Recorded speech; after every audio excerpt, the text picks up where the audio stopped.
ఇప్పుడు మీకు మనం చేస్తున్నాను లాస్ట్ 2023లో ఇప్పుడు ఆర్టికల్ 370 తెలిగించిన తర్వాత 23 కానీ 22 కానీ ఆల్మోస్ట్ మోర్ దెన్ 300 పిక్చర్స్ అవి మరి ఓటీటీ సినిమాలు కావచ్చు, టీవీ సీరియల్స్ కావచ్చు, మన సినిమాలు కావచ్చు, కొన్ని బయట దేశాలకు సంబంధించినటువంటి సినిమాలు కూడా ఆల్మోస్ట్ 300 పిక్చర్స్ షూటింగ్ జరిగాయి అక్కడ లాస్ట్ 2 ఇయర్స్లో. మళ్ళీ తిరిగి మీ ప్రభావంతో ఆయన నరేంద్ర మోడీ గారి చొరవతోటి ఇలాగా G20 కల్చర్ ముఖ్యంగా టూరిజం సంబంధించి సినిమాలను ఎంకరేజ్ చేస్తూ మీరు తీసుకున్న చొరవ, అందులో రామ్ చరణ్కి మీరు ఇచ్చేటువంటి ప్రాధాన్యత ఇవన్నీ కలిపినప్పుడు ఫస్ట్ నా వైఫ్ తన ఫ్రెండ్స్ తోటి ఎక్కడికి వెళదాం ఈ హాలిడే అంటే వాళ్ళ ఫ్రెండ్స్ అందరూ కలిపి కాశ్మీర్కి వెళ్ళారు. అన్నిటికీ మించి మన భారత జాతీయ జెండా రెపరెపలాడుతున్నది. మీకు తెలుసలేదు, మా పార్టీ తరఫున మాకు మురళీ మనోహర్ జోషి గారు ఉండేవారు, పార్టీ అధ్యక్షుడు అద్వానీ గారి తర్వాత. ఆయన కన్యాకుమారి నుంచి కాశ్మీర్ వరకు యాత్ర తీశాము. ఏంటో తెలుసా డిమాండ్? అక్కడ శ్రీనగర్లో జాతీయ పతాకం ఎగరడం, దానికోసం ఉద్యమం. చూడండి, ఒక జెండా ఎగరడం కోసం. ఆడికి మిలిటరీ మధ్యలో, పోలీస్ ఫైరింగ్ల మధ్యలో ఒక జెండా మేము జమ్మూ కాశ్మీర్ కానీ ఆపేశారు మమ్మల్ని. అక్కడ నుంచి విమానం, మిలిటరీ విమానంలో తీసుకుపోయి ఆయన ఒక్కరిని అక్కడ జెండా ఎగిరినట్టు చేసి మనకు తీసుకొచ్చారు. డల్ లేక్ అని ఉంది అక్కడ, ఉన్నది కదా. మొన్న 15th ఆగస్ట్, ఇంతకుముందు 15th ఆగస్ట్ ఏదైతే మనము 70 సంవత్సరాల పండుగ జరుపుకున్నాము, 50,000 మంది అమ్మాయిలు, అబ్బాయిలు, స్కూల్ పిల్లలు అందరూ చేతులలో 3 రంగుల పతాకాలు పట్టుకొని డల్ లేక్ చుట్టూ ఊరేగింపు చేశారు. అది మార్పు.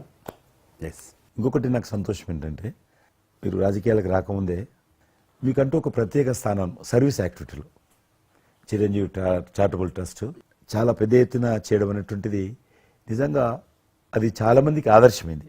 మిమ్మల్ని చూసిన తర్వాత చిరంజీవి గారు పెట్టిన అంత పెద్ద నటు పెట్టడం మనం చేయకూడదని వాళ్ళ స్థాయిలో పెట్టినటువంటి చాలా సంస్థలు మీ నుంచి స్ఫూర్తి తీసుకొని పెట్టారనేది నాకు తెలిసిన వాళ్ళు కూడా చాలా మంది చెప్పారు. కాబట్టి అది గొప్ప విషయం. మీకు ఎందుకు వచ్చింది ఐడియా? అది ఏదైనా సరే ముందు మన మనసులో తిరిగి ప్రత్యుపకారంగా ఏదైనా చెయ్యాలి అనే భావం ఒకటి ఉంటేనండి అవకాశాలు ఎదురుగా ఉంటాయండి మన ఎదురుగా.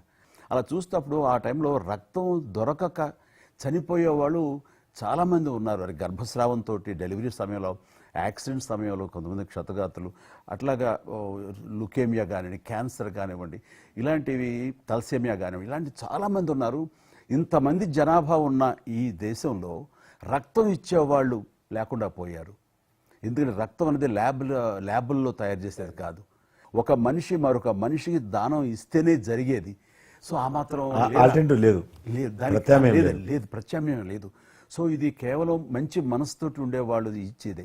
వాళ్ళు మోటివేట్ చేయాలంటూ నేను ఏం చేస్తానంటే, నా ఫ్యాన్స్ని ఫస్ట్ మోటివేట్ చేద్దామని దీని ఆవశ్యకత చెప్పడం కోసంగా షార్ట్ ఫిల్మ్స్ కానివ్వండి, ఎక్కడ పెడితే అక్కడ నేను ఇవ్వటం మొదలుపెట్టేసరికి ఈ రోజున రక్తం ఇవ్వటం కోసంగా ముమ్మరంగా ముందుకు రాగలుగుతున్నారు అంటే దాన్ని ఇనిషియేట్ చేసింది, దానికి ముందస్తుగా దాన్ని మోటివేట్ చేసింది నేను అని చెప్పుకోవడానికి నాకు గొప్ప విషయం అండి. కానీ మీరు ఒక ఉద్యమంలాగా తయారు చేశారు దాన్ని, ఒక మూమెంట్ లాగా తయారు చేసి మిషన్కి hats off to my fans and motivate అయిన ధర్మాత్ములు, మంచి మనసు ఉన్న వాళ్ళు ఎంతోమంది ముందుకు వచ్చారు. వాళ్ళందరికీ కూడా ఈ సందర్భంగా చేతులెత్తి నమస్కరిస్తాను. ఇక్కడ మీ గురించి నేను ఇంకోటి విన్నాను, మీరు ఏదైతే నా సేవా కార్యక్రమాల గురించి మీరు ప్రస్తావించారో అదే సమయంలో నేను కోవిడ్లో కూడా నేను కొంచెం యాక్టివ్గా ఉండి మా కార్మికులకి సంబంధించి 3 నెలల పాటు 4 నెలల పాటు నా మిత్రుల సహకారంతో నేను కొంత అమౌంట్ తోటి సినిమా ఫీల్డ్లో పనిచేస్తున్నటువంటి దాదాపు ఆఫీస్ బాయ్ నుంచి మొదలు పెడితే టెక్నీషియన్స్ వరకు కూడా మీరు చాలా పెద్ద ఎత్తున మందికి నేను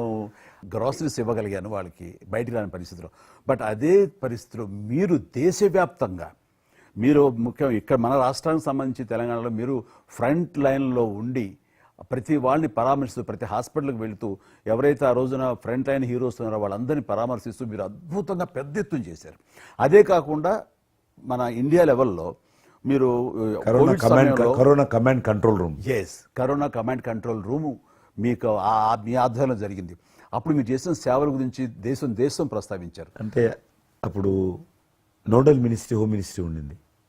ఏమైనా డైరెక్షన్స్ దేశానికి ఇవ్వాలన్నా, రాష్ట్ర ప్రభుత్వాలకు ఇవ్వాలన్నా, లాక్డౌన్ ఎక్కడ పెట్టాలా, ఎక్కడ పెట్టకూడదు, ఎప్పుడు పెట్టాలా, లాక్డౌన్లో ఏ స్థాయికి వెళ్ళాలా అన్నీ కూడా హోమ్ మినిస్ట్రీ ఇచ్చేది. నేను అప్పుడు హోమ్ మినిస్ట్రీలో ఉన్నాను. ప్రజలకు రోజువారీ అవసరమైనటువంటి 24 మినిస్ట్రీస్, 3 జాయింట్ సెక్రటరీస్ ఒక్కొక్క మినిస్ట్రీ నుంచి 8 గంటల చొప్పున హోల్ నైట్ టు డే 24/7 ఆ బ్యాచ్ కరోనా కంట్రోల్ రూమ్లో కూర్చోవాలి. ఆ రకం కూర్చున్నప్పుడు దానికి యాజ్ ఎ మినిస్టర్గా నన్ను ఇన్ఛార్జ్ పెట్టారు ప్రధానమంత్రి గారు, అమిత్ షా గారు. చాలా అద్భుతంగా నేను కూడా ఆల్మోస్ట్ 1.5 month ఆఫీసులోనే పడుకున్నాను.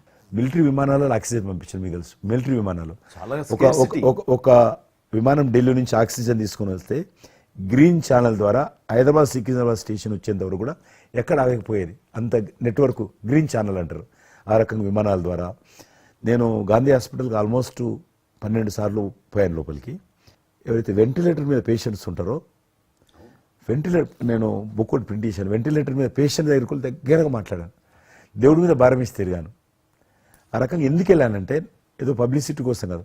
డాక్టర్లు పనిచేస్తున్నారు, ఆడ నర్సులు పనిచేస్తున్నారు, మోరల్ సపోర్ట్ ఇవ్వడం కోసం. ఆడ శానిటేషన్ సిబ్బంది పనిచేస్తారు, క్లీన్ చేయడం. వాళ్ళు పనిచేస్తున్నప్పుడు మనం వాళ్ళని గాలికి వదిలేసి మీరు పని చేయండి, మేము రాజకీయ నాయకులము, మేము ఇళ్ళల్లో ఉంటాము, మేము రాము అని కూడా దాన్ని బట్టి నేను లోకల్గా ప్రజాప్రతినిధిని, ఎంపీని అని చెప్పి మా ఇంట్లో భయపడుతున్నా, అందరూ భయపడుతున్నా. ప్రెస్ వాళ్ళందరూ వచ్చేవాళ్ళు. ప్రెస్ వాళ్ళందరినీ గేట్ కాడ, బయట మెయిన్ గేట్ కాడ ఆపాడు. ఇక నేను పోయేవాడిని, మొత్తం చూసేవాడిని. ఆ సూపరింటెండెంట్ కూడా నాతో పాటు లోపలికి వచ్చేవాడు ధైర్యం చేసి నేను వెళ్ళినప్పుడు. ఆ రకంగా పూజారులు ఉంటారు దేవాలయాలలో. పూజారులు కూడా చాలా పేదవాళ్ళు ఉంటారు, మీకు తెలుసు.